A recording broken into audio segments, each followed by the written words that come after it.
What is good, everyone? Welcome into this edition of the Views from the 573 podcast. Hope you guys are doing well, and we are back talking about the NFL draft. This time, we're taking a look at everything that transpired at this point last weekend, this past weekend, or the weekend before last, and taking a look at everything that transpired over the course of those 3 days in Pittsburgh. A lot happening over the course of those days. A lot of dreams realized, and now the real fun starts. The real offseason starts, and get to see how these teams shape up. Roster construction is not done yet, but joining me and diving into this recap is Matt Mormann. Matt, how you doing? I'm doing great, Ryan. Yeah, so the NFL draft, one of the landmark pieces of the spring, has now come and gone. So now basically we sit around, we wait for real training camp, and then we get some football in the preseason, then we get some real football, and looking ahead to August now. Yeah, which I mean, August right now, as we're sitting here on like May 3rd, it feels like it's so far away right now, but Does. it is going to get here before you know it. Before you know it, it's going to be time to start taking a look at what's happening during training camp. You're going to get notifications of, hey, this guy got hurt. This guy got hurt. You know, Oh, Ryan, it's just the why you gotta reality go that we. there with it? It's just kind of the reality that we're kind of in. With NFL, with it being a year-round thing, but nonetheless, it's going to be here before you know it. But this is going to be a fun little exercise that we have here. We're going to talk about some of the notable picks, some of the notable teams we thought kind of did well, and teams that we thought didn't do so well. Dive into what our teams did, and kind of take a dive into them. So without further ado, let's get on into it. Matt, should we talk about some of our teams here? Well, Ryan, the thing I actually forgot I was gonna mention in the intro there, like I kind of mentioned last time with the Dynasty fantasy football side of things. Ryan, I am currently in a rookie draft, right? Yeah. So for a dynasty league, all you do is draft rookies. So you're keeping all of your players from year to year, right? And let me tell you, Ryan, this season, it's hideous. It's ugly. It's bad. I think for the most part, today we're probably gonna talk about round one stuff, right? But the running backs, Ryan. There was like one running back drafted on day two. Usually day two has a lot of running backs. There's none go in round one. So usually like some really high-end running backs can go in rounds two and three, and we can get excited about them. Usually there's more wide receivers also Hmm. that are going in round two. Usually there's more wide receivers in round one than what there was this year. But usually there's even more in round two. That's like, hey, I really like this guy, a Lad McConkey from a few years ago, right? This year that just did not exist. That did not happen. And so Ryan, in a Superflex Dynasty draft, I was on the clock at pick five, which is easy. Mekhi Lemon, okay, because Yeah. off the board at that point it was Tyson, Mendoza, Tate, and Love, right? Those were the four picks before me. So cool. I go Lemon, and then I come back up at 107, Ryan, and like Price and Cooper were the two players who went in between those picks. I'm sorry, it was a 108. And Ryan, I've never been this grossed out by a late first round rookie draft before pick. I ended up going with Casey Concepcion, who's a player who I do like a little bit, but man, landing in Cleveland, and like that was kind of the situation for a lot of these guys from a fantasy standpoint. Omar Cooper and Kenyon Sadiq both go to the Jets. Gross. Eli Stowers goes to the Eagles. So like for this year, he's probably a zero. Casey and Denzel Boston both land in Cleveland. Gross. Um, I don't really have a whole lot of other players I liked all that much. I like Jonah Coleman, and right him to go be a round five pick. Like Hmm. what the heck? Nicholas Singleton also, Ty Simpson, who I wasn't huge on, and I'm kind of think he actually kind of settled in a pretty good spot here. But it's like you're not playing next year, Yeah. No. And even though Dynasty it rolls over the following year, still though in round one in general in rookie drafts, you be able to take guys who are year one contributors. Just not the case this year, Ryan. And it's gross and it's ugly and it's very sad. And it's a good year to not be a team who's rebuilding and counting on these rookies.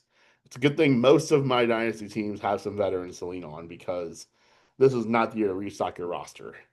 Unless you Well, just had the 101, you got Jeremiyah Love, but like yeah, one team gets that, right? yeah. So Well, no, well, Matt, there's always, next year will be a lot more fun for you. I'll just say that next year will be it, a lot. it sure sounds like it. And that's why actually in one league I have accumulated 3 picks in next year's first round. Okay, New York And Jets. I'm very excited about it. It's funny in that league actually. So I've got 3 picks. My brother has 3 picks, Oh and it's only no. a 10-team league. And I think there's another guy who has 2 of them. So it's like already for the 2027 first round, it's like there's 3 people with multiple picks. Okay, you got the New York Jets and you got Sam Presti over here just hoarding draft picks like it's nobody's business. But that should tell you about how good next year's draft class is. If your brother and you are just yes, give me all the first round picks. Give me all the first round Yeah, picks. yeah, that it Oh, is very much playing the Jeremiah Smith lottery right now. And oh if you don't boy. win that one, then maybe you get a Manning, and you're like, okay, cool, you know. Well, hey, in the Mormon family, there's 6 shots that one of you guys are gonna get Yeah, Jeremiah Smith. that So, would be very fun. so It it's better just be me. just just think of it like the NBA draft. Just like there's 6 ping pong balls, You and like know, we'll figure it out. when we're not to go too off on a tangent here, Ryan, but when this league started, I had everybody text me how many pieces of paper they wanted in a rookie draft bucket and in a startup draft bucket, and like the veterans bucket, right? Because when we started this, we did 2 different drafts.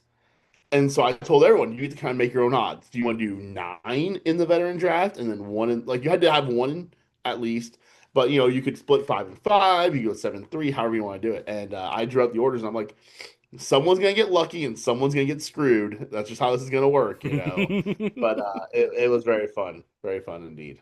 But that's enough about Yeah. my version of the draft. Let's talk about the real draft Yeah. here. Yeah, let's talk about the real draft. Let's talk about this year's draft. We have plenty of time talking about next year's draft, which plenty of That's right. people are already doing. But well, yeah, let's talk about this year's draft. Let's kind of talk about let's instead of talking about our teams, let's kind of dive into the first round because I think that's something that we kind of wondered. And I look back at the mock we did. I look back at the mock we did, and oh boy, uh, it was pretty rough out there. I mean, Mendoza. I mean, whoop de doo. Like we called it. Hey, take it where you can get it. Yeah, take a win. Much like the Raiders would like to do this year, just take a win anywhere they can get it. Uh, That's right. the one victory lap I will have, even though it was a pick, before was Caleb Downs to Dallas. And you Yeah. know, that was before the trade up. That was with them still at number 12. But it just happened a pick sooner, and so I'll take a little bit of a victory lap there. And like they got the player. It's just like they got him a pick before. But there's like a lot of like positions that we hit on with a lot of these picks where like okay, we got the position right, just not the player. Yeah. That tends to be the kind of way that things go, especially around on this Hey, show. But we nailed the Ravens pick. that's one of the other picks. Ioane went to the Ravens. I'm trying to think about which. There are a couple others. I feel like there might have been one, or maybe not. No, I don't think. I think we called Sonny Styles to the Giants, but it turned out it was Arvell Reese, the other Ohio State linebacker. So it kind of lined up like that. But I mean, just taking a look at this first round overall. I mean, of course, 2 of the big shockers were Cardinals going Jeremiyah Love and then Ty Simpson going 13. But top 5, I mean, David Bailey goes 2, Jeremiah goes 3. The Titans go Cardinal Tate. They took a different Ohio State player than everybody was thinking. Yeah. Which I'm fine with that. I'm just like, okay, cool, get on the Ohio State bandwagon for a little bit. And then Giants go Arvell Reese. The Chiefs straight up for Delane, which kind of I think is skewed mine and a lot of other teams thinking about how they were going to attack corner in this draft. Well, yeah, so I get it because he was like the one guy at corner. Like you kind of look at the rest of this, like Chris Johnson went in what 27th to Uh, Miami. yes, And so if you're KC, you had such a need for that corner, and he was the one option, right? We'll get to a similar conversation with Ty Simpson actually, but I think that it actually makes some sense for Kansas City to make sure you got your guy because you only had one shot. It's not a situation like, let's say, Jordan Tyson, where it's like, okay, well, if we didn't get Tyson, we can still go get Lemon, right? You can do right. that. Couldn't do that at corner. There was nobody else. Your team would be significantly worse if you did not get him. And the cost is what, like a third and a fifth or something, right? Yeah, it did not take much to move around in this draft, mind you. It didn't. So if you have a guy, just go get the guy. I get it. I didn't mind Mm. it. Yeah, go get your number one corner. Go get the number one corner on the board. And I mean LSU corners. I mean they they tend to play well once they get into the league. And they made that trade with the Browns. The Saints grabbed Jordan Tyson. Browns get Spencer Fano. Giants get Maui Noah at number 10. So I mean, the obvious. I think two of the surprises that happened in the top five was, or scratch that. Three of them was Cardinals going Jeremiyah Love, then the Titans going Cardinal Tate, then the Giants saying, we're going to take Arvell Reese. Because nobody thought Arvell Reese would fall that far to 5. Yeah. I think Cardinals Jeremiyah Love. I know everybody is talking about this one, and I kind of lean on to like if I'm gonna come around to it, I'll come around to it with this in mind. If you're not gonna find an offer, and if you don't want to take a player that's that a lesser player that's lower down on the board, and you want to add some explosiveness to your offense, I'm fine with it. And also, if you're dropping a quarterback into that spot next year, then you got Trey McBride, Michael Wilson, Marvin Harrison Jr., Jeremiyah Love. Now, yes, would you love the right tackle? Sure, that's something you definitely need. And they did draft Basanta Slater, but he's not a right tackle.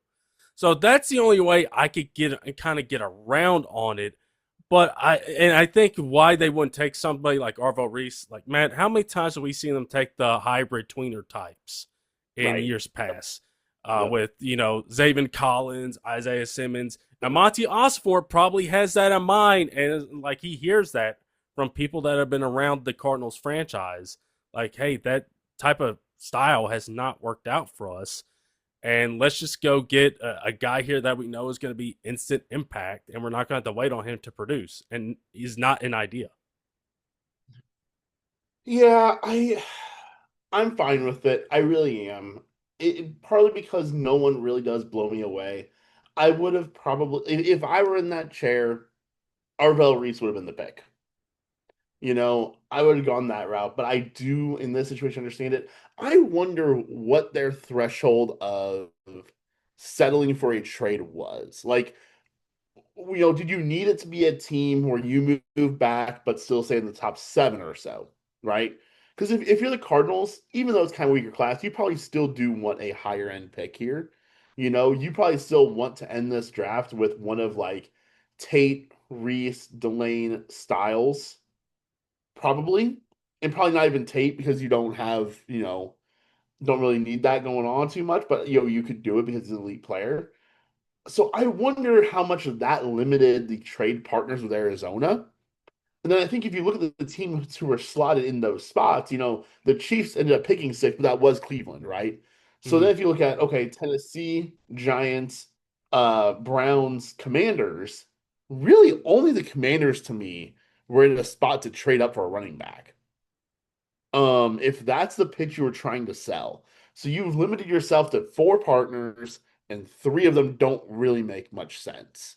Mm-hmm. So I wonder what they needed as a return to go off of from there to stay in the top 7, maybe. I don't know. If I was Arizona, I think I would have really, really tried to make sure I got out of this spot. But it's a whole lot easier to do it in a year where there's a Trevor Lawrence, Zach Wilson, Trey Lance top of the board. It's a lot harder to make that trade when it's a one quarterback. We don't know which pass rusher, and I guess a running back going at the Mhm. top of the board. It's just harder to trade out of that spot. Yeah, and I like everybody knew the Cardinals were wanting to get out of that spot. It's just like it's just what kind of trade packages were you getting, and like the trades. I mean, you take a look at them, like it didn't cost much. I mean, I know it was only one spot, but it took two fits for the Cowboys to move up one spot, and that was it. But it didn't take a whole lot for teams to move up in this draft. So Um, yeah. you want to talk about the contract side of things real quick for Jeremiah Love because that's a huge topic on this. Oh, it is such a mess considering they already paid Tyler Algier a lot of money this offseason. James Conner is back, and you got Trey Benson back there. It's just like that running back room. There's a lot of it's deep, too deep with talent, and also it costs a lot.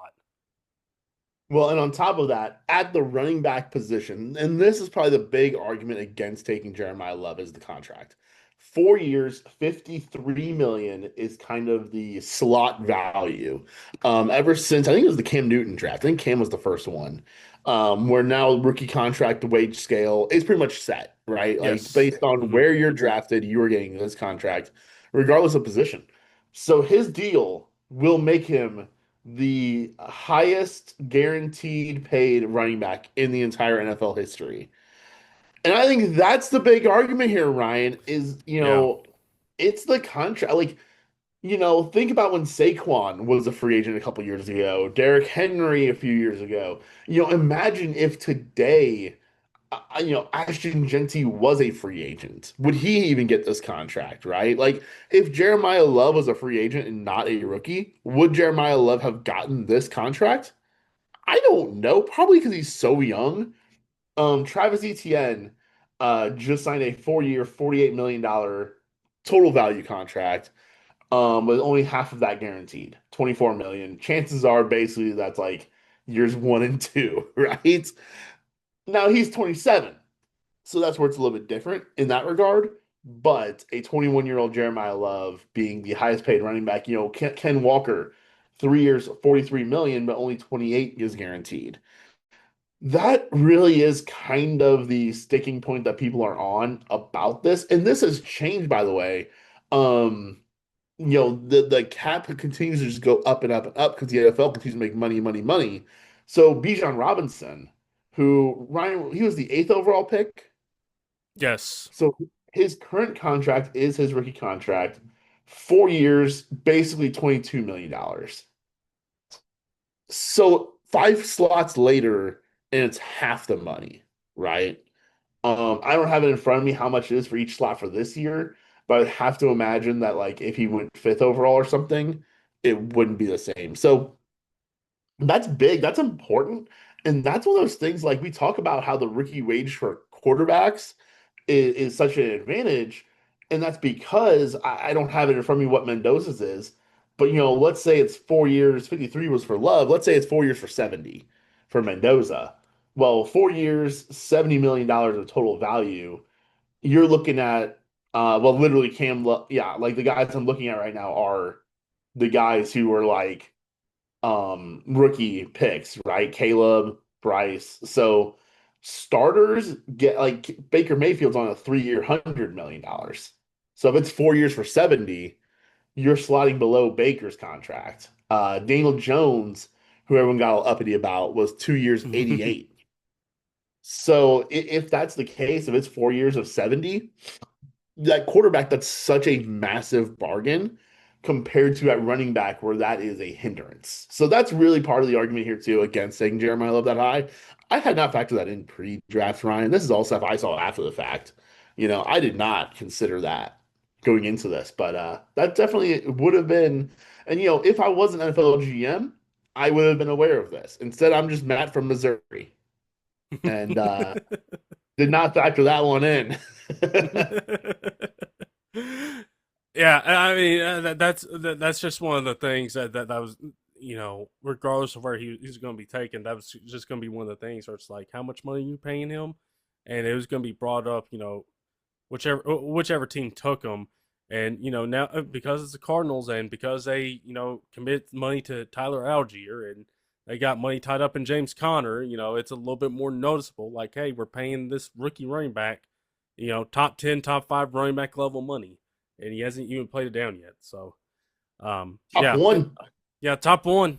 And so now he's going to be doing that in Arizona, which should bring in some tickets. Honestly, the Cardinals, I thought about it in real time. They should really send a thank you note to DeMarcado for dropping the ball before he reached the goal line against the Titans. Yeah. Yeah, that would flip things, wouldn't it? Yeah. Honestly, I don't know. The Cardinals and the Titans maybe should do the thing of like, hey, thank you. Because Cardinals like, hey, we got Jeremiyah Love. Titans are like, hey, thank you for not making sure he didn't get to us at number 4. No, Titans Cardinal Tate was a shocker. I honestly, Matt, did not know where they were going to go. I thought that Tate wasn't going to be high up on their board. I thought it was going to be Reese or Styles. But thinking about it now, it makes perfect sense. And like, would I have preferred a little bit of a trade down? Sure, but considering the guy that they got at 4. I'm kind of sold with it. I'm sold on him. I'm sold on being able to get him here at 4. And I was just kind of like doing a little bit of reading, and like apparently from like Albert Breer, it's like they played around with scenarios like this. Like if this scenario where David Bailey went 2 and Jeremiyah Love went 3, they played around with this, and like they liked Reese, but leading up to it, apparently they were like, you know what, Tate's our guy. If the board plays out this way, Tate's our guy. Now, if maybe David Bailey was still on the board, maybe he would have been the pick, if Reese went number 2. But they went with Tate here. And I got to tell you, Matt, I like it because considering the amount of drops the Titans receivers had last year, Sure. and how good Cam was as far as like being able to get it to those receivers, get into their hands, into their chests, this is the perfect pick. It makes sense. It makes sense with Tate and his play style. Go gadget arms, the most reliable hands probably in the draft. It doesn't blow you away with speed. Apparently, the Titans had a 4.440 on him, but can create some separation with his crisp route running. And like, it's not a 1-to-1 comp with those guys, but there's a lot of DeAndre Hopkins and Devontae Adams and how he operates and how he creates that separation, how he gets open, how sure-handed he is. Those 2 guys are among the most sure-handed guys in the league. So like, if you're getting that at 4, I totally get it. And plus, like, if you're getting a younger DeAndre Hopkins compared to the older one you had for a couple years, sure, go for it. I'll gladly have that on my team any day. I'm tired of signing the older version of these receivers. Let's get the ones that are young and new and come on into the league. And it does just pair so well with Cam Ward, right? Like you think about it, I'm not gonna put too. I don't think this is the same player, Ryan. I don't think either of these guys are the same players. Don't get too excited here, but it wasn't that long ago that a quarterback went first overall to a team, and then they took Jamar Chase 4th overall a year later. I see the vision. I get it, Ryan. Like if you think Cam Ward's your dude, and quite frankly, even if you don't think he's your dude, you're not sure he's your dude, get him a guy to find out with. Like you said, Calvin Ridley and Kamari DK and whoever else they're throwing out there last year, that was just not giving Cam Ward a fair shake at it. They had to do some stuff. They've gotten him Wandale. Now you go get him Carnell Tate. By all means, now you got some options. Go sign Jawan Jennings now and like give yourself some guys for him to throw to and give Cam Ward a chance. So look, yes, we have seen some quarterbacks who have had big rookie years regress. We have seen some quarterbacks take big leaps when they get big weapons, though. And I think that is more the path of Cam Ward. He didn't have a big rookie year. He didn't. No. Sorry, Ryan. You watch football. You know this. Well, I didn't watch much because they weren't on TV. So, well, I just took a look at stats and But regardless, though, now he's got a real shot at it. And if this year goes terribly, then there's going to be very real questions coming out of this year. But now he's got the weapons to where this season can go great. And then there's never a question again. Yeah, and I like it because it puts it puts guys in, I think, their more suitable roles with that receiver Sure. hierarchy. Really Hmm. putting there at number two, Wandale's that slot guy, and Al Manor and DK, while solid rookies. It puts them down in that 4 and 5 range, which is probably about like where they probably should be. If Robinson or really get hurt, it puts them at 3 and 4, which even then I think it's still fine. But it just It's and way make sure better than those guys trying to fill in a 1 and 2. exactly. It's way better than that. So I mean, I am fully on board with it. I'm happy to get the Ohio State receiver. I've been clamoring for getting one of these guys from either Ohio State or LSU. Just like I see what these other teams have with these receivers, and I just want that for my team. And hopefully, I'm gonna get it here with Cardinal Tate. But rounding out the top five, Arvell Reese going to the Giants at number 5. Uh, I'll tell you what, Giants fans are probably elated that this happened, getting a guy that a lot of people were like, if he's not number 1 on draft boards, he's number 2 as far as like talent, pure talent. And it sounds like John Harbaugh is going to have a lot of fun with how he's going to get to use Arvell Reese and just like use him as a stack linebacker, rush him off the edge, have NASCAR packages. Like this is going to be Harbaugh's going to have a lot of fun deploying Arvell Reese alongside Edmonds and these guys that he's got in New York. Yeah, for sure. The Giants, I do feel like have drafted a lot of pass rushers very highly in recent years. And so hopefully this one can work out for them. Not to mention they also signed Brian Burns a couple years ago. Like they've got some guys to hopefully get after the quarterback. So I was looking up the what all coordinators and whatnot that Harbaugh brought with him to see if I recognized anybody and trying to kind of come up with ideas on like how he could be used. Denard Micah Wilson. Parsons, yeah. Micah Parsons is probably the most like 1-to-1 like draft day comp I can think of. Maybe Clay Matthews a little bit, kind of inside outside player a little bit. There aren't a ton of those guys though that I can think of. So I'm excited to see what they draw up for him. I am too. I think Harbaugh is going to find such creative ways to get him used, and Denard Wilson is too. Like considering what he did with the Titans, the last couple years, it actually did a pretty solid job with the lack of talent they had on that defense. Now he's got all these guys coming in here on that front seven. It's like, oh boy, I got too much talent to work with. This is going to be a lot of fun. But yeah, I think honestly the Giants kind of crushed the top 10, getting Reese at 5 and then get Maui Noah at 10, who just slots in the right guard. And whenever Illuminor he's done or he moves on, just slot him right into right tackle, and boom, there you go. You got your bookends with Thomas and Maui Noah there. It kind of sends a message like this is the Giants, like they are going to play. Harbaugh's going to try to put that Ravens type of stamp, that style on this group that he has there. Maui Noah kind of cemented that because it feels like Maui Noah would be if he fell to the Ravens and Harbaugh was still there, it feels like they would take him probably.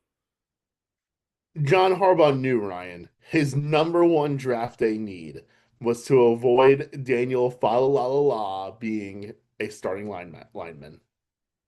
I mean, Harbs knew. Never questioned him.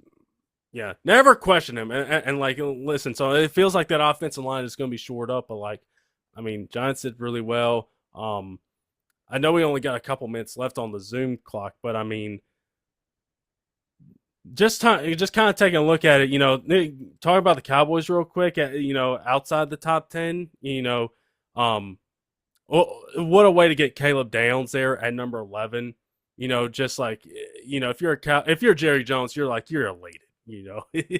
elated that you get a guy of this caliber to come in and be a part of your secondary that needs some help, at corner or safety. And now you get a guy in Caleb Downs that can move all over the place on this defense, can play in the slot, can play in the box. And then you get Malachi Lawrence, who's got a little bit of juice, and like it's a pretty exciting fit that the Cowboys got there with those two picks. the I was Browns. really You know, I was really upset about it, Ryan, because I very much enjoy the Cowboys and the Bengals also, by the way, being two teams who give up 40 points a game because then they try to throw the ball, and I love me some CD Lamb, some George Pickens, some Dak, some that's fair. Burrow, Chase Higgins, right? These two teams drafted too many good defenders, though. And so that makes me kind of sad. That makes me pretty sad. Hey, there's that fantasy part of it too. Like, as somebody that has had a couple of those guys, I too enjoy their defenses sucking, and that means they get more points. But Yeah, it's a lot of CD Lamb in the fourth quarter. yeah, I mean, think about all the Jamar Chase, 40 and 50 spots he gives you on your fantasy team. Oh boy. Yeah, yeah. uh, Quit working on your defenses, you idiots. Stop trying to win Super Bowls. What are you but doing? yeah, I mean, Cowboys. I mean, you couldn't have drawn that up any better. Just like, I do kind of wonder, Dolphins if they should have gone with him there, but the Dolphins just kind of like you in fantasy, and kind of like the Jets were just hoarding draft picks. Yeah. Which Yep. I don't Yep. blame them. Like, just have as many dart throws as you can in the spot that you're in. You can't blame them, but. And go get a tackle who can learn the ropes this year to help protect your quarterback, whoever it is next year. Yeah, it sounds like Kane Proctor's going to be sliding in at guard too, from what's Yeah. been said. So let's talk about the pick that kind of blew everybody's socks off here at 13, and that is Ty Simpson to the LA Rams. I think just from seeing draft pundits and seeing and hearing us talk about it, we felt like this is going to be a guy that was going to win now. That it was going to be a receiver, tackle, tight end, whichever that was going to help the Rams win now, because it seems like that's all the Rams are in now is the win now mode, win, win, win, and try to get as many titles as I can. And this one floored everybody. And like you Yeah. see grumpy Sean McVay over there, and Sean McVay's just like doing damage control. It's like, no, no, no, no, no. Hold on here. I'm always kind of semi grumpy with the stuff that's going on here. But it really kind of floored everyone. Now, listen, as a guy that is from Tennessee, was born in Martin, Tennessee, and Ty, playing in Martin, Tennessee for high school. Like, listen, I'm happy. As a straight up Tennessee guy, like a guy like that went top 15. Cool, that's awesome. Sell that. But throwing that out the way, this one, it was the shocker of all shocks, in that a guy of Ty Simpson, who only started like less than 20 games there at Alabama, and is an older prospect, went here at number 13. So, right. And, on the front of the things here, me and you talked about him not being a first round pick player in the preview, right? Like, I don't think that highly of Ty Simpson. But I will say this, though. If the Rams evaluation is that he can be the guy, then who am I to say no to that, first of all? But on top of that, Ryan, picking 13th overall, if the Rams deemed him to be that quality of a player, you're right, Ryan. The Rams are going to win this year. The Ryans are going to win too, Ryan. It's going to be a big year for you, bud. But the Big year for the Rams are Titans. here to win it. um, they're not picking in this kind of range. The only reason they are is because of a trade with the Falcons last year, where the Rams traded out of last year's first round to get this pick. Mm-hmm. So it's kind of a weird circumstance they're even here. Kind of the example I've always used when these kind of circumstances come up is Jason Tatum to the Celtics, where it's like a team who does not belong picking high happens to be picking high. And 13 is not super high, but it is high enough to where you can get a high end prospect. This is a class where I don't feel like there really were players taken after Simpson that I look at and go, there's your difference in winning a Super Bowl this year. I just don't feel that, Ryan. I could be wrong. I know it for the Ravens could be really, really great and all, but Ryan, I think the Rams offensive line is pretty well built and ready. Um, I don't think Sadiq is that great of a tight end. I don't think Mekhi Lemon does anything too much for you this year that you aren't already getting from your roster. And so I almost feel like no matter what, this pick was going to be a play for the next chapter. And if that's the case, then first of all, why not have it be at the position that's most important? Hmm. And second of all, why not have it be at the position where you're oldest, right? And like it's hardest to come across.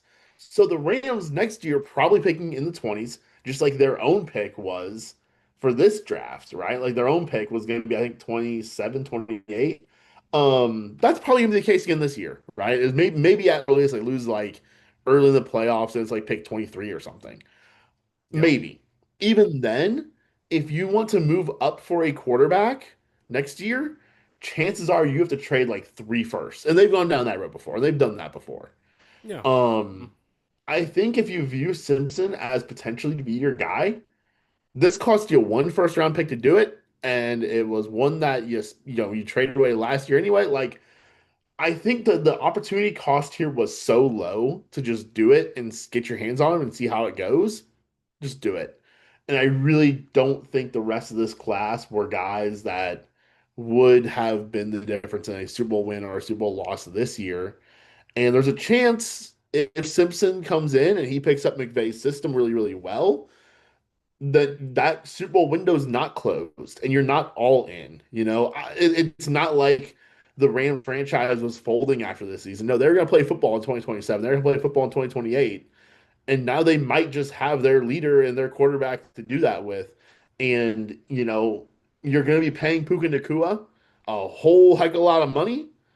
So if you're paying Puka at quarterback contract levels, it sure is nice to be paying your quarterback rookie contract levels, right? So Hmm. I think there's just a whole perfect storm here that really made Ty Simpson actually make some sense at 13 to the Rams. Of course, they could have traded back probably and still gotten him. I think that's one thing but the Yeah. Jets picked at 16. So I don't know. Could you have stuck past the Jets and got him still? Probably. But, in a class where you don't really care too much about who you're taking here, you take the guy you want, I guess, right? Like we saw how much the Cardinals struggled to trade down. We saw how little it cost the Chiefs to trade up. Is it worth risking a quarterback you think could be your franchise quarterback if all you're gaining out of it is a third and a fifth? I'm gonna say no. Yeah, I think the piggyback off of having a cost controlled option at quarterback there. I mean, we know how this franchise is built, and like you said, they got the Pookie contract coming up. You got the Jared Verse contract coming up. You're going to have to figure out what to do with him and Byron Young, and you already paid McDuffie. You got a big Jalen Watson contract, so to have a cost controlled option at the most important position is kind of huge. And also, I think like it's probably better to do it now than when you absolutely have to Yeah. and get a guy that is not going to be asked to start right away, and it was in the system for a lot of years at Bama. Was able to pick it up pretty well, and then also I think just like knowing this franchise that having a cost controlled option there, they can still go out and get good players. Pay trade draft picks, pay players, and like we've seen this model before play out with so many teams where you have that rookie quarterback on the rookie contract and you go out and you build your team and you have that little window right there and you operate on. Now, granted, we don't know how long Stafford's going to play, whether it's another year or 2 years, so who knows when we'll see Ty out there on the field. Well, but to have that option there for the Rams, I think available for them now is good. And like, I'll throw this out there too. Like, it feels like it's a given, like it's going to happen. AJ Brown to the Patriots. What's to stop them for like throwing a first round pick at the Eagles and saying like, hey, here's a first round pick for AJ. Devontae, he's got a year left on his deal. He's older, and sure, like we would love to have AJ and Puka, and I think it's like a 28 first round pick is what the Patriots are offering. Is what Oh, really? is kind Yeah. of being rumored. What's this? It's not the Rams are saying like even though it's loaded next year, saying hey, we're just going to throw the 27 first round pick to you. and do that. Now they don't have a third because they traded for McDuffie. They gave that up, so you might not want to do that. But it's an option that's out there where it's like, if you see somebody out there, why not? Go and pay big, and you got the money, and you got a franchise controlled quarterback. That's a pretty decent cost at quarterback. Go for it, swing. I mean that's what this Rams franchise is built on, is taking those types of swings. So it could be an option there down the road. But I mean, I'm kind of with you. Is like, I kind of see what the Rams and what Les Snead and Sean McVay are kind of going for here and getting Simpson at 13. I will say, Ryan, if I was in charge of the Rams, the thing that stops me from doing the AJ Brown trade at this point, quite frankly, it's AJ Brown.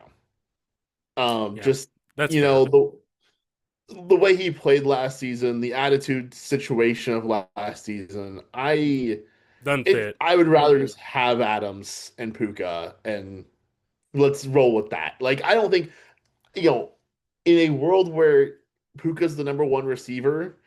And let's say a year from now, right? Okay, yeah, Adams out the door. Puka is the one, and Ty Simpson, let's say, is your quarterback. I don't want AJ Brown being my second. I don't know. I know how good he is. I don't really think I want that being my wide receiver two around my first year starter. I just Just, don't. and maybe just go draft it your AJ Brown next year. Exactly. Yeah. Draft a guy. Or, a year from now, I don't know who else is all available, but there might be another guy to go try to grab a year from now, right? Yeah, yeah. But I think AJ makes a lot more sense in New England, where there is no Puka, right? I think that makes a lot Yeah. more sense for him. So just let him go there. Let Diana Rossini be right. Like go do that. Go do that thing. Oh, yeah. Nothing morally Nothing to see questionable here. going on there. Nothing to see here, folks.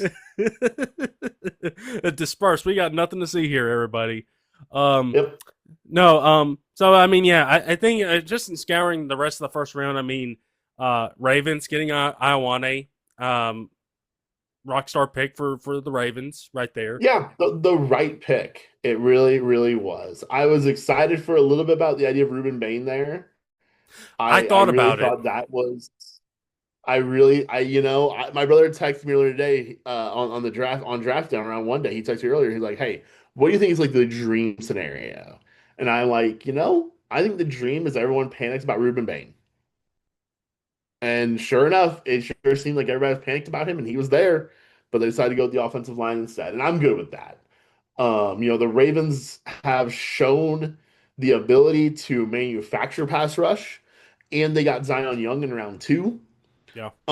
They have not shown the ability to manufacture offensive guard play because of Daniel fa la la la la. So let's just go ahead and do this. Take a offensive lineman who, God bless him. I hope he's great. I cannot try to Iowane, Ryan, is that the last name? Hmm. Okay. Gonna call him Ola for his first name. Because I will try to learn that at some point. Today is not that day. Well, you can just call him It Vega. That's what he goes by. Oh, okay, Vega. Okay, I can go for that. Okay, good. Vega Iwane. I can figure that one out. Interesting rest of the draft for the Ravens, I thought. Um, Neither wide receiver really, gets me excited. The two tight ends they drafted, one sure sounds like Isaiah Likely, and one sure sounds like Charlie Colbert, or Charlie Kolar rather. Two guys who both left in free agency, right? One is kind of a project receiving style. One is more just, hey, I block, right? Yeah. And we saw a lot of, hey, I block guys. Tight ends get drafted this year. Yeah. Big old Yeah. snooze fest as far as that go, but man, that's where the NFL's heading right now. Yeah, and speaking of the Um, Rams, I mean they were key in that. I mean they use a lot of yeah, 13 personnel, and that's the way that teams are trying to deploy, and seeing like if they can try to sprinkle some of that in. it's a copycat league, Ryan, and the Ravens started doing that in 2019 with Hayden Hurst, Mark Andrews, and Nick Boyle. Right, Yeah. as that's the thing that I think the Ravens really were on the cutting edge of at that point was seeing offenses were getting smaller because they were so spread out. So then Hmm. defenses started to get smaller to defend all of them. And so that's when the Ravens with Lamar bulked up. And that was Derrick Henry. That was, yeah, Hayden Hurst, Mark Andrews. Like they bulked up and they ran it that way. And it didn't quite get you, the promised land here yet. But it still No. will, Ryan. It still will. I still The will. other pick for the Ravens I wanted to just kind of mention quickly is Adam Randall. Yeah. Converted wide receiver to running back, taken in the fifth round. Apparently, the owner got to make this pick, which is a little hilarious. Um, Yeah, I saw that. Yeah. the part of it though, Ryan, here's the thing. I like Adam Randall. He is like literally one of like two kind of sleeper fifth, sixth round running backs I actually like a little bit this year. Um, I liked him with the idea if he could go somewhere and be a passing downs back. Unfortunately, he goes to the Ravens, where you don't really have a pick passing downs back role. And when you do, it's just Justice Hill's career. Like, look at Justice Yeah. Hill's career stats. That is the stats of the passing downs running back for the Ravens for the Yeah. last 8 years. That's the role. It's not much of anything. So I was excited about Adam Randall. If he could have gone to like, I don't know, Green Bay and been like a passing downs guy to take some work Yeah. off Josh Jacobs' plate, sure, I Yeah. could have got real excited about that, in these dynasty rookie drafts. But instead he goes to the Ravens. I'm like, oh, you're catching 12 passes this year. um, yeah, but I just think it's funny that like the one player who was like a fifth round player who I really liked going into the draft is the guy the Ravens took because the owner said to, because the owner got a Yeah. pick. So I don't know what that says about me and Steve Bisciotti, but it's something there. It is. I will say the one Ravens pick I did like was the Chandler Rivers pick later on day three. Yeah, Yeah, yeah, feisty day three corner. Whenever you guys are not going into the big nickel with Kyle Hamilton, you can go small with him and like good player over at Duke. So to get him where you did, was really good value. But no, I thought it was a good Ravens draft. We talked about the Bane falling past you guys and go to the Bucks. Bucks also had a pretty good draft, I thought. From just like what they got. They got two guys off that Miami defense that were key, and Bane and Scott. And I'm yeah. really excited to see what Bane can do in this Todd Bowles type of defense right here. Just reading about it, it feels like they are going to move him around a lot. I feel like that's probably the best thing you can do for him, and not just keep him at one spot. Just move him around and try to create the best matchups for him where he can utilize his power and his violence. And I think that fits with him. And Keontae Scott is another guy. I'm curious to see where he's going to line up in that secondary. But just reading about him and like how he fits, Todd Bowles is going to have fun with this dude. Sure, he's one of the older guys in this draft, but he's going to have fun with this guy and what he can bring. Bring him off blitzes and all that stuff. Honestly, I'm kind of surprised Steve Spagnuolo didn't take a swing on this guy. It kind of fits like a corner that can blitz. Yeah, sure, sign Steve Spagnuolo up. I mean, he'll gladly take him. But no. As far as the other picks in the first round, the Sadiq and Omar Cooper Jr. thing for the Jets is fine. Like, listen, I think as far as the teams that we know are gonna draft a quarterback next year, like the Cardinals, Jets, Browns, I honestly think that they did a pretty solid job of building infrastructures to drop quarterbacks in there next year. Because whoever those quarterbacks are going to be, I think, listen, as far as infrastructures, Arizona, you got Jeremiah Love, Marvin Harrison Jr., Michael Wilson, Trey McBride. Offensive line that's still in progress. Browns, the offensive line is still going to be pretty much there. You get Spencer Fano. And like, honestly, the Browns have had, get this, 8 top 75 picks in the last 2 years. That's a product of not having to give up so many picks for Deshaun Watson, a franchise crippling decision. Yeah. Yeah.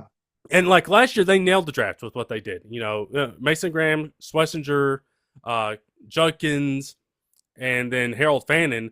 And then this year, you get guys like Fano that's coming in and playing on the offensive line, Concepcion, Boston, Emmanuel McNeil Warren. So it's like you got a good infrastructure there. And like, listen, even if Sadiq and Omar Cooper Jr., if only one of those guys still hits, like that's still productive because like the offensive line is still good. You got two building blocks there, Mason Taylor, Brees Hall potentially if he's still going to be there. It's like there's some good infrastructures there that are being laid down for whoever's dropped in there next year. I know the Vikings, Caleb Banks was a shocker considering, his injury status and him. Eagles trading up for Mekhi Lemon, jumping the Steelers, which is kind of funny. Uh, Yeah. that was funny, and also just like, of course, we had a little bit of fun here with, of course, my me misspeaking on the mock draft and saying Peter was going to get drafted. The actual guy, Peter Woods, going to the Chiefs later on, at number 29. I like that one. Thieneman going to the Bears at 25. Like that was really good value for the Bears and getting a guy like that needed secondary help in the worst way, and you're able to add him in there. I think there's Jadarian Price going 32, Rutledge going 26 to the Texans. The Titans trading back up in the first round and getting Keldrick Falk, which I guess this will be the time I talk about the Titans draft. I honestly, it's been a while since I've come out of a Titans draft feeling pretty good about where this team is heading. I feel like the floor has been raised for this Titans team. I think the floor has been raised, but the guy that's going to ensure that the ceiling is going to be reached is going to be Cam Ward. It's going to be that. The floor has been raised, but whoever gets that ceiling, whoever raises that up, is going to be how well Cam does going forward. Because you draft Cornell at number 4, you get him a couple offensive linemen here, which I love the center pick from Indiana, Coogan. That seemed like a very center type of name, and just like what he did, it feels like this guy's going, okay, you're going to play 10 years in the league and be a really good center, It was also Rose Bowl MVP. Like how offensive lineman for a center? Like that's nuts. Nick Singleton. As far as like a guy coming from Penn State, like those Tajay, Tony, those contracts are coming up, so you got him, potentially sliding in there. But then I think Keldrick Falk is going to be the swing here. And honestly, Falk and Hill feel like the two Robert Saleh like picks. Falk kind of fits that mold that Saleh looked for Mykel Williams last year when he was with the Niners, Ark Armstead. Just seeing how Auburn used him. Like, Auburn did not use him in the best of ways, where it's like 3 down linemen, 2 gap, that type of stuff. And like, he didn't really get to use his pass rush stuff. With the Titans, not going to be worried about that. It's like, go rush the passer. You're not going to have to worry about that. And like, even if the pass rush doesn't fully develop, like he's going to be a guy that can be a mismatch inside and out, big time run stuffer with that frame of his. And like, that'll be a solid pick. And then trading up to get Anthony Hill, that feels like a very Robert Saleh type of linebacker with this frame. And also, he has edge rush experience. Like, he had 17 sacks over 3 years. And he got drafted as a linebacker. So, like, listen, I'm kind of getting on board with what the Titans did here. That it's building a really good foundation heading into Robert Saleh in his first year there, where the floor is raised, but again, it's going to be all on Cam Ward to try to figure that out. But like, listen, he doesn't need to be Superman. They got him some help, and yeah, this is one of the first Titans drafts in a while that I can remember I've been somewhat like, okay, I'm kind of on board with. Ryan, while you're talking about the Titans, Ryan, you mentioned going back and looking at previous Titans drafts, and man, Oh Lord, you why'd guys you have do that to not yourself? been first round picks, Ryan. Holy cow. These guys stink. You understand why we have so much draft capital? I mean, I've gone all the way back here. I'm at Pac-Man Jones right now. Oh goodness. And if you watch TNA wrestling, you know Pac-Man Jones. So that tells you about how much you need to know probably about his career. How in the world did he play until 2018? I can't believe It that. beats me. Hey, at least we got Michael Ruse out of that draft. It's Yeah, fine. again, I'm looking at the first round only here. That was just Yeah, what I was yeah. perusing here, But right? it's like, Matt, you wonder why we have so much cap space. Is because we don't have many of these guys on second contracts. Like the only two Absolutely. that come to mind have been Jeffrey Simmons, and even though he's still on his rookie deal, Skoronski is looking like he's going to head that way. Yeah. Like literally, '05 Adam Jones, '06 Vince Young, '07 Michael Griffin. He turned out to be okay, I think, right? He did. He did. Like he was a real starter. Same with Chris Johnson, but he was a running back, so he Also, broke pretty quickly. Kenny Britt, eh, um, did a lot of Derek blocking. Morgan. Yeah, I think I remember Derek Morgan being good but injured. Is that right? Yeah, he was solid. Like he wasn't. He's not going to be a double digit every year type of guy, but he would do it like once every couple years. Jake Locker, Oh goodness. Kendall Wright. I can't believe Oh Kendall man. Wright was the first. Oh Chance goodness. Warmack. Ryan, I'm sorry to be bringing up this gauntlet of pain for you. I just found it fascinating. Somebody put me out of my misery. Chance Warmack. Taylor Lewan. Okay, nailed it there. Then Mariota, Jack Conklin, who, yeah, no second contract with Cleveland. Adoree Jackson, Corey Davis, Rashawn Evans. Yeah, Jeffrey Simmons, Isaiah Wilson, Caleb Farley, Traylon Burks, Skoronski, Latham, Ward, Tate. We'll see. My Uh, goodness, Ryan, your team is awful at picking these players in the first round. oh man. Holy cow. I was not Oh. expecting that level of pain when I began scrolling. Honestly, Matt, if you want something even worse, take a look at our last few draft classes in general. See how many of those guys are still on this roster. Hint: not a Oh, whole it can't lot. be. Yeah. That's not a whole lot. Yeah. I mean, Eh, like 2022, I think that entire class is gone. yeah, I think you're right. It's just And Chig has to be the best player out of this group. yeah, and he's now with Washington. Either Chig or Willis. well, well, I mean, I don't know. I mean, hey, Willis That's did get great, right? himself paid. He did. But hey, you have so much to be excited about. I'm sure these guys will be great. I'm sure Carnell Tate's going to be wonderful. And Cam Ward's going to throw touchdowns to him for the next 13 years. And that's going to be great. Hey, I'm excited about it. Again, I'm excited to have I'm excited to have an Ohio State receiver. Yeah. Those It's guys not don't miss. lately they have not missed. And like, here's the thing with Carnell Tate. Like, I've seen it. And it's kind of unfair to say like, oh, he's going to have a hard time adjusting to being number one. Um, but I think that's unfair considering the talent that he was next to at Ohio State in Yeah. Jeremiah Smith. That's a little bit When, unfair. when Marvin Harrison retired, Reggie Wayne had no problems becoming a number one. Yeah. When Isaac Bruce left for San Francisco, Torrey Holt had no problem becoming a number one. I know those are NFL to NFL examples. Justin Jefferson was the number two behind Jamar Mm. Chase, right? JSN too. I think those guys have turned out okay. I would say so. If you told me Cornell Tate ends up like one of those guys, like, yeah, it's a pretty safe bet. I think I'm going to end up I think liking that's all right. that.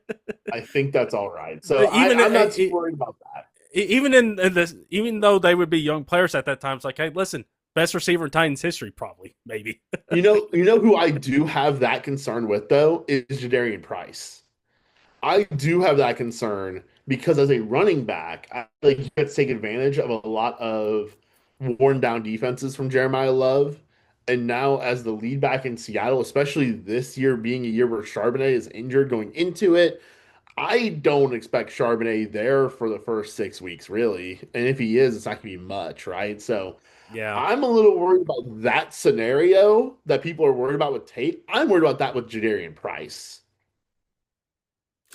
Yeah, I'm kind of worried about that too. I mean, like, listen, Price is going to be is different. He's a home run threat, but and is also a kick returner, a little, at Notre Dame. But yeah, it's kind of wondering, like, okay, how can he step into that number one running back role, really early on in his career, like week one, like you said, Charbonnet's not going to be ready. You got Halani back there. That's the other back that I can think of. Emmanuel Wilson. Daniel Wilson. Yeah. Yeah. So I mean, yeah, I think it's gonna be tough tough for him. I think but I mean, yeah, but it's like I don't really get that considering like everybody at Ohio State is in fact just like number one receivers.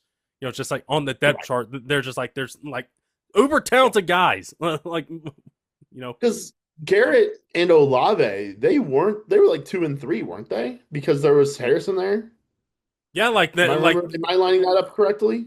I think so. Like I know when Carnell was a freshman, like you had Marvin there. I think JSN was there, and like Carnell was there as a freshman. Then um his sophomore year, obviously Jeremiyah came on to scene. You had Ibuka there as well.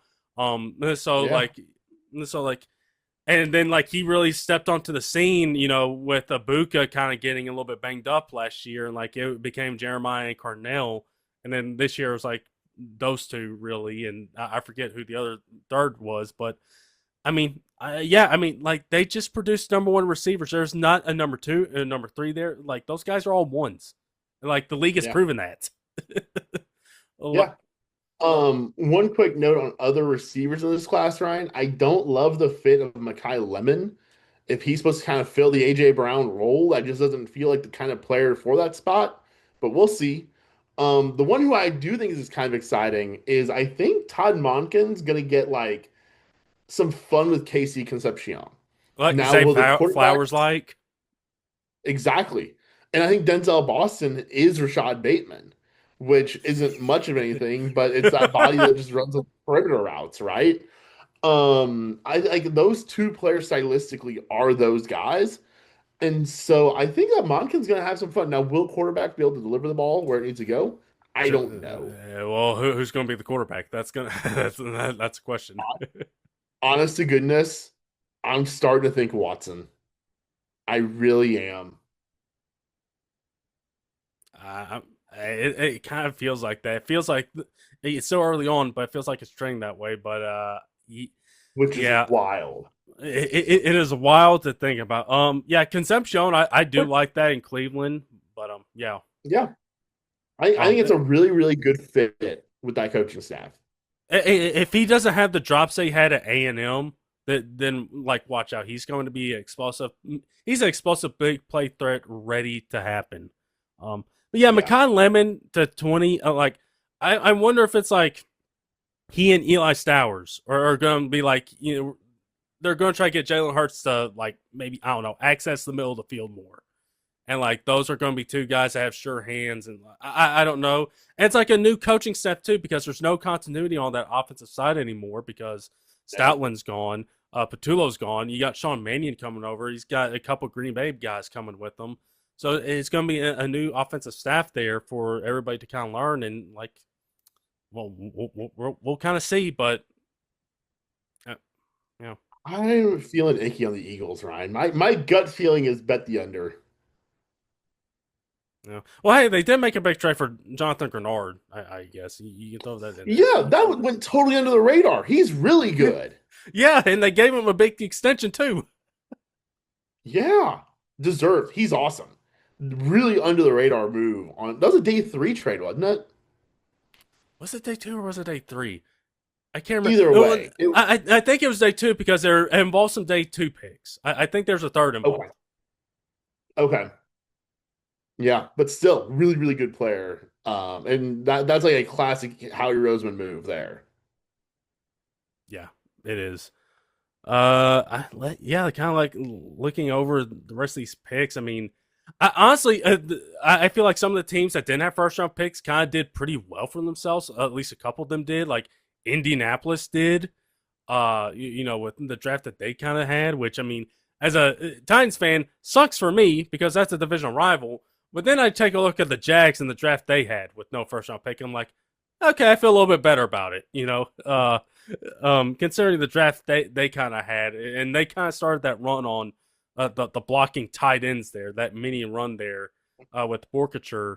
It was just kind of like, okay, this is way out of the loop here with this guy, but I feel like some of those teams, like the Bills, the Niners, who kind of traded back a little bit, like the draft classes were pretty solid, even though you didn't have a first round pick to deal with. With that being said, everybody, thank you so much for tuning into the Views from the 573 podcast.